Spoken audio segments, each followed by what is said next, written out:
안녕하세요. 유별TV 유별입니다. 오늘은 유별의 교관에 대해서 이야기해볼까 합니다.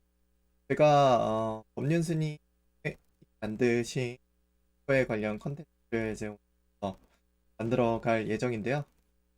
그 전에 저희 종교관에 대해서 밝히고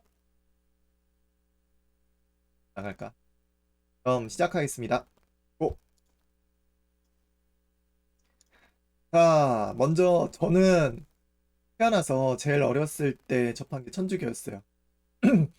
그랬을 때 초등학교 때부터 어머니를 따라 과천 성당에서 사를 보고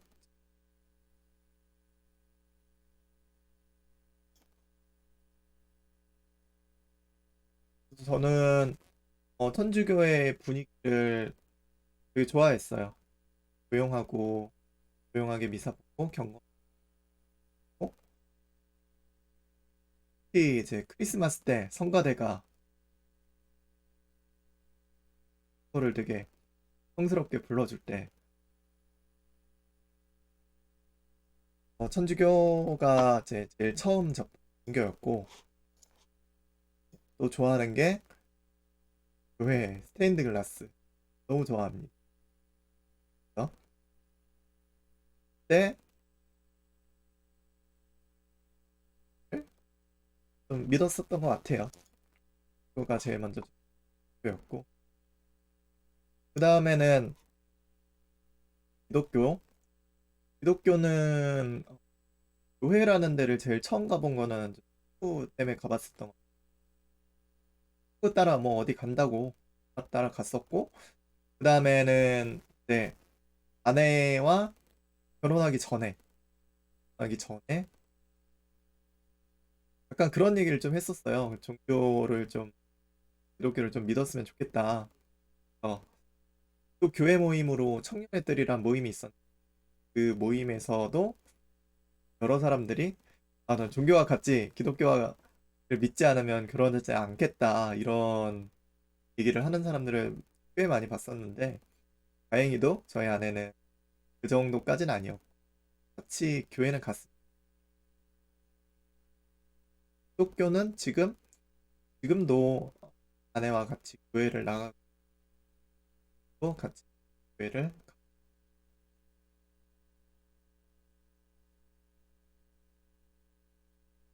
그다음에 불교인데요.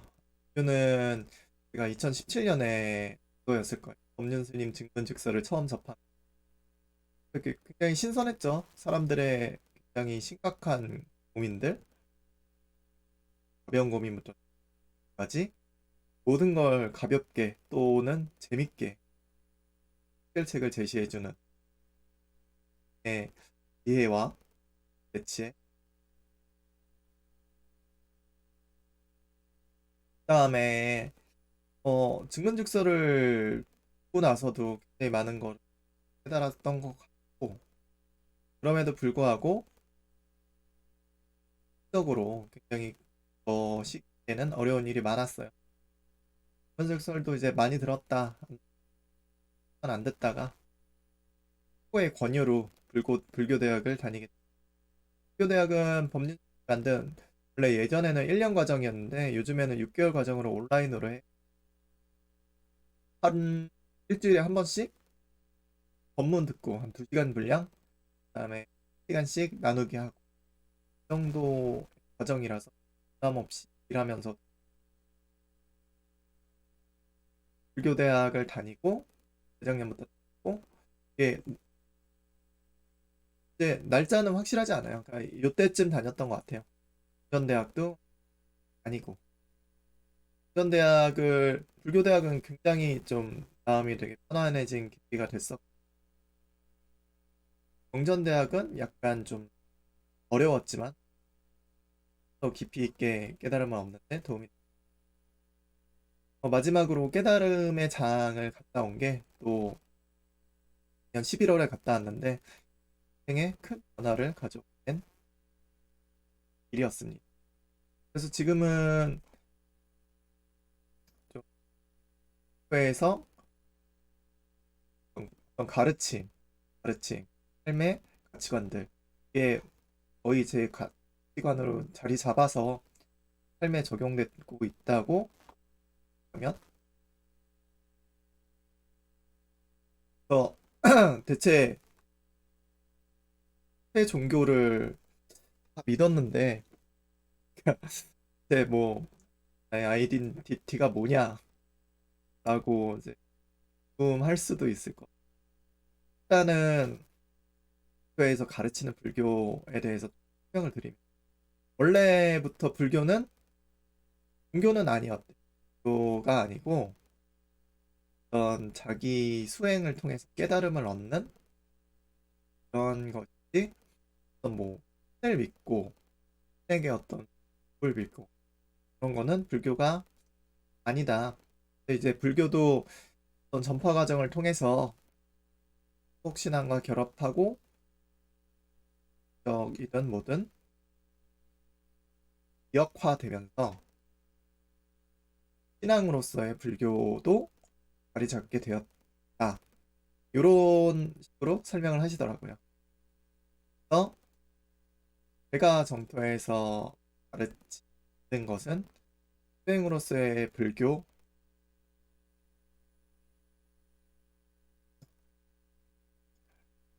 어, 어, 믿는다는 것은 그런 것 같아요. 어떤 신에 대한 존재를 믿는다. 네? 신에 대한 존재를 믿는다는 것은 신에 대한 존재를 인정을 할 수도 없고 신이라는 것이 그러니까 믿음이 깊은 사람들은 신이 나와 마치 상호작용을 하는 것처럼 느끼기도 하지만 사실 과학적으로 우리와 상호작용하고 있다는 것을 측정을 할 수가 없어요. 그런 사례도 없고 때문에 신에 대한 믿음은 사실에 근거한 것이 아니라 나의 결정에 가까워하고 믿음은 내가 신을 믿겠다. 그냥 믿는 거고 안 믿겠다. 안 믿는 거예요. 뭐, 왜 그렇게 생각을 하냐면은 있다는 거를 증명해버리면은 그거는 이미 믿음이 아니죠. 그냥 사실을 아는 거지. 근데 이 있음을 과학적으로 현재 과학으로서 불가능하다고 말할 수도 있겠지만 한 것은 아니라 믿음은 내가 결정하는 것이다. 이렇게 보고 있습니다. 네, 근데 불교가 종교적 색깔이 없다는 이유가 믿음의 요소가 제가 배운 불교 요소가 깨달음의 요소고 사실을 그대로 알아가는 법에 대해서 이야기를 하는 것 뿐이고 대신에 좀 사실을 객관적으로 전달받는 거와는 좀 차이가 있는 게 그러니까 내가 뭐 어떤 A라는 사실을 안다. 그러면 뭘 그걸 뭐 시각적으로도 보여줄 수 있고 문자로도 전달할 수 있는 불교는 어떻게 보면은 많은 부분이 마음의 이치를 아는 데 초점 때문에 마음의 작용이라는 건 사실 이제 과학적으로 명확히 경험적으로 아는 거죠. 를 안다는 것이 완전히 과학적인가? 사실 뭐 경험적 사실도 과학이라고 볼 수 있는데 경험이라는 것이 사람마다 다를 수 있기 때문에 100% 과학이라고 수는 없을 것 같아요. 하지만 어, 그럼에도 불구하고 우리의 경험적 사실에서 마음이 어떻게 이치가 어떻게 작용하는가를 굉장히 논리적으로 설명하고 있는 게 불교이고 그 논리를 또 우리가 배우는 수행자로서 얼마든지 어, 어, 완벽에 가까운 논리 좀 더 데이트할 수 있는 그런 길도 열려 있다고 생각합니다. 불교는 불교라기보다는 좀 마음의 한 물리학, 과학에 나고 그래서 종교를 공부한다는 것이 어떤 신앙생활과 크게 상관이 없다라고 생각.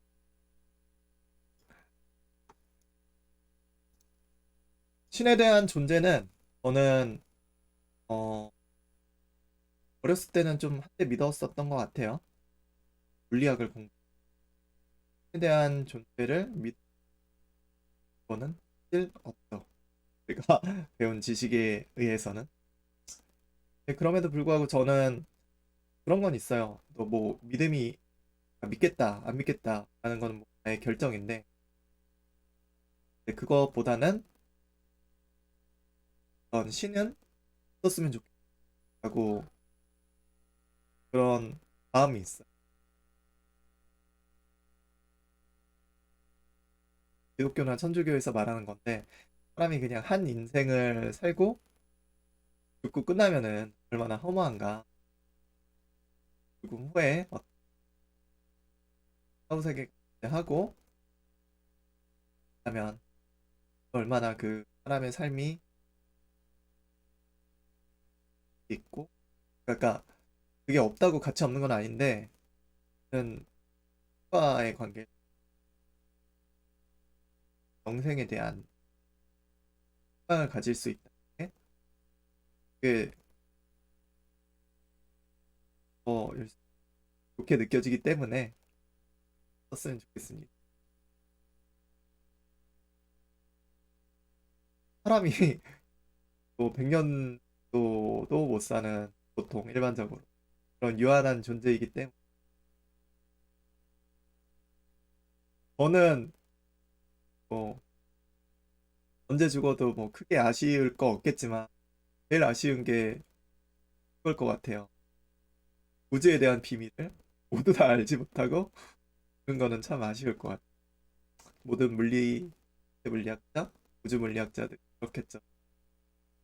그래서 신은 있었으면 좋겠다가 저의 생각입니다. 결론 맺겠습니다. 어, 저는 믿음에 대한 결정은 한 바가 없고요. 어, 가르침, 이 불교의 가르침을 많이 받아들이고 있다. 그와 동시에 아내와 교회를 함께 나가면서 기독교의 가르침을 하고 있습니다. 한좀 정도는 를 하고 있다고 볼 수 있고 가르침을 실천한다. 쉽게 말해서 이런 거죠. 이웃을 사랑한다. 나를 도와라. 그래서 많이 말하는 이 좋은 법을 전하를 제가 지금 유튜브 중에 여기까지 유별의 종교가 말씀드립니다.